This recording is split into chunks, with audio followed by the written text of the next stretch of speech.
We've stopped here because there's a couple of things of note just by the base of this hornbeam. So the thing that immediately leapt out and caught my eyes is this patch where the leaves have obviously been cleared back, okay?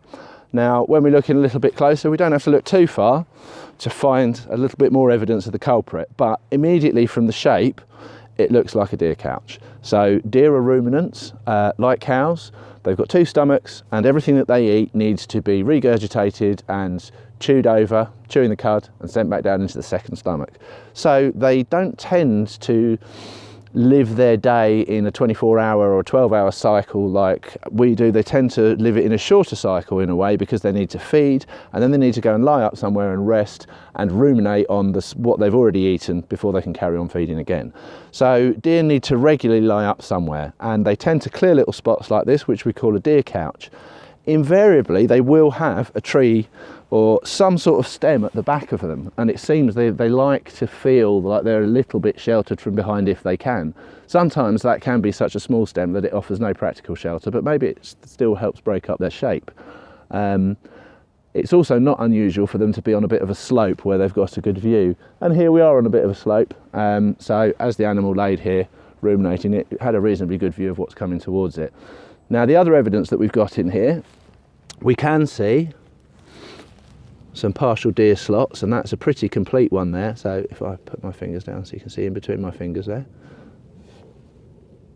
Okay, so we've got a partial slot there. We've got another, when I say slot, I mean a deer track with that visible 2 cleats with the slot in the middle. We've got another one here overlaid on another. And then if there was any doubt left in our minds, we've also got the scat here as well, which is looking fairly fresh.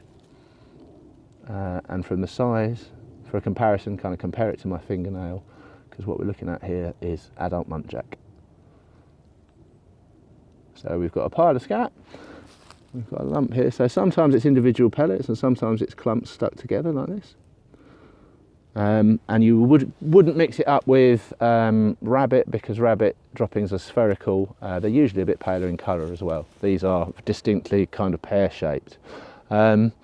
And as if that wasn't enough activity underneath one hornbeam tree, here, when we look in, there's hundreds of split seeds in there, and that is a mouse's little feeding cache. So we can see these are hornbeam seeds,